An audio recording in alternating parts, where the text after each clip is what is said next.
Hi there, silly goober. I hope that you have been having a fabtabulous day so far. So, we now have the new eether-run runner event in Dragon City, and we will go through everything related to this event, and also the maze event now having the runner event currency for it. But just before that, let's take a look at your boy Ethercube, because he is an interesting looking dragon. He's very similar to the other Ice Cube dragon, but I guess this one is just a sparkly, cooler version of the other Ice Cube, and he's got his little follower guy. But, you know, primary element of Dream and Happy and Wind is a really interesting combination, you know. Everyone loves themselves some Dream element against all those Chaos users, so, you know, he'd actually be an okay dragon if he actually had some skills, but he is available in this eether-run event at the same marking as usual, the 4,500 pinwheels mark. And so this is the case for pretty much every single one of these runner events. And typically, if you log in for every single reset of this event, because just like usual, resets are every 8 hours, but you have these quests that you'll have to do every 8 hours to get the runner stamps to then use them in runner runs. But this guy at 4,500, usually if you just do every single one of the resets, you'll normally hit around about this mark, which is, you know, getting towards the 6,000 mark, between 4,500 and 6,000-ish generally. And it's also going to depend on whether you actually take the runner event path in the magic maze, because we have this path here for the paperfold dragon, and you'll see that on this path we've got food, we've got runner stamps, a few useless tokens, more flight stamps, we've got a bell, that sort of thing. So you'll get yourself a few extra runner event stamps. Not a whole lot, however, so I don't think this is going to be like super duper game changing. But another thing that's going to dictate as to how well you do in these runner events is just how well you do in each run. And we will do a run in a moment. But if you want to hit 4,500 currency, then we have the trusty deet list calculator here, which can calculate it. So if you get a rough average of 110 pinwheels per run, which is roughly what I do, it's normally a little bit higher, but if you average 110 per run, you'll need to collect about 205 flight stamps total to be able to get your hands on Mr. Ice Cube. Now, if your average score is actually 100 per run, which is probably going to be a few more people closer to that mark, you're actually going to need 225 flight stamps. But again, it's all very general because you may get more, you may get less per run, but you're gonna have to realistically be hitting at least 100 pinwheels per run. And then, of course, every reset you have to do these quests, and these quests are very similar to the heroic race quest. You'll see that we've got a breeding dragons quest there, and we do actually have this breed ready, so there you go, there is our final breeding point, and then we can claim. But the best way to do this breeding dragon quest, if you've got permanent speed ups, or some speed ups might be war plus war, the sacred fire plus naughty dragon, or anything like that. Or alternatively, you can just throw in terror dragons into your breeding den. So that would be, you know, the good old fashioned non-empowered terror X terror. So this one's empowered, which means that we don't want that one, but you go and you pick up your 2 terror dragons, and then that's it. You would just breed them together, because the only possible outcome is going to be a terror dragon, and you just keep doing it over and over and over again until you get the breeding point, because it's not guaranteed, but you will eventually get that breeding point if you stay on it.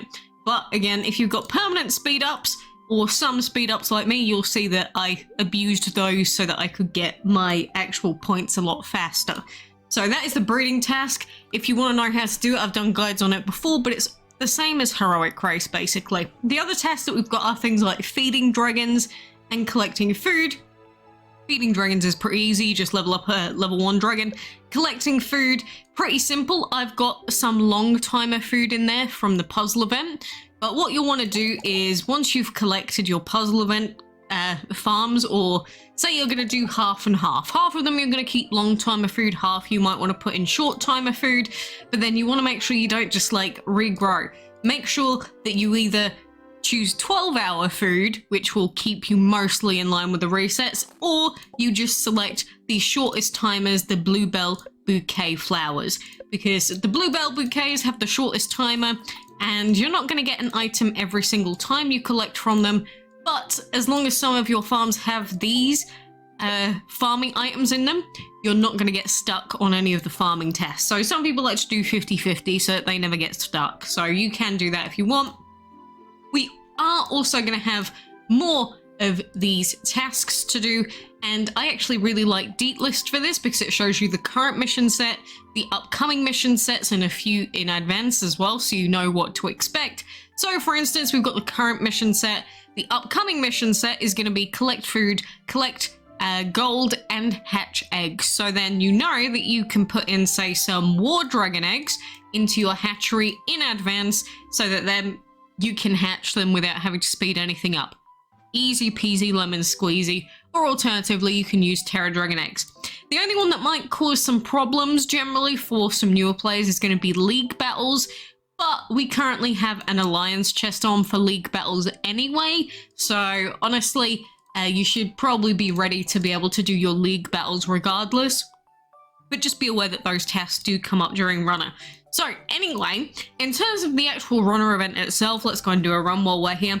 I will confirm once again, like I always say, it is much easier on PC than it is on mobile. Now, maybe that's just me, but I find this event astronomically easier on PC than I do on any mobile device.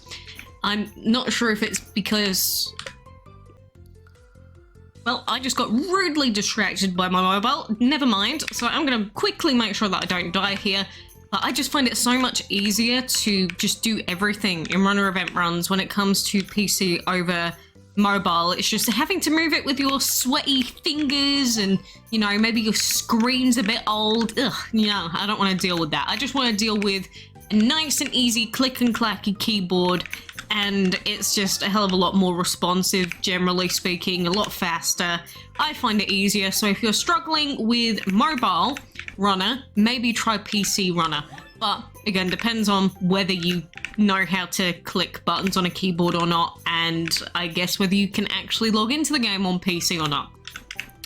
But that is going to be my main tip to everyone. If they possibly can and they struggle on mobile to get at least 110 every run, you should try it on PC. But anyway, we each have our own ways of doing things that we prefer, but mainly it's getting to know the different patterns, knowing how you need to react to each of them, knowing what to roughly expect based on the current pinwheel count, that sort of thing.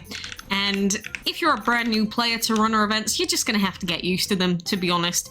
Like, you're not going to be an expert on your first Runner event, but after a couple, trust me, it becomes so much easier. I don't even really think about this event anymore. Like, it's easy. And as soon as you get to 120 pinwheels, you can just die because you can't get any more than 120. So that is the quickest way to finish off your Runner event runs. So ideally you'd be getting 120 every run, or at least 118, because you might miss a couple because of things coming up. Oh, of course you're going to offer me double rewards for ads. Fine. Alright, there's a delicious ad watch for some bonus gems. It's not a lot, but look, I'll take 5 extra, okay? But you'll see that we got our score there, so now we just need to use up all of our currency. But we do have gift boxes in here. We've got roulette wheels, which can drop a little bit of extra maze coinage for the maze event. We do have these tasty mystery chests, and the reason I like these is because you can get gems and you can get heroic Joker orbs in them. So, you know, there are some good things in here. You can get legendary ones as well, but mainly the top ones that we're looking at. But mystery chests are useful for that. We've got some bells, some more gems. Honestly, Runner events are really, really rewarding for an event. Like, there's loads of gems in here. There's currency for the other event. There's loads of dragons in this event that you can get easily free to play, including Mr. Ethercube.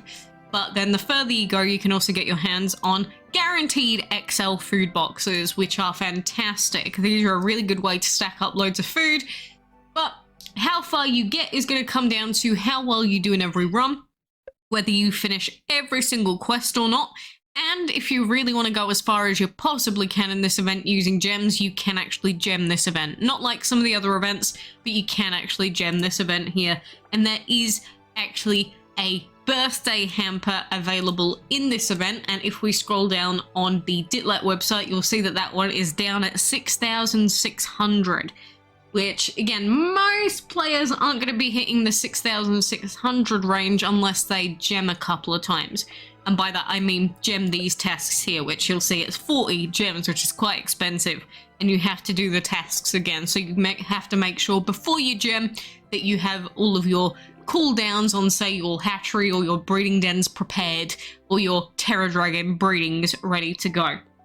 So anyway, that is the current eether-run runner event ongoing. But again, you just have to get used to it if you're a new player to runner events. I know that the runs can take a while to finish. They're like, what, a couple of minutes for each run to get to 120?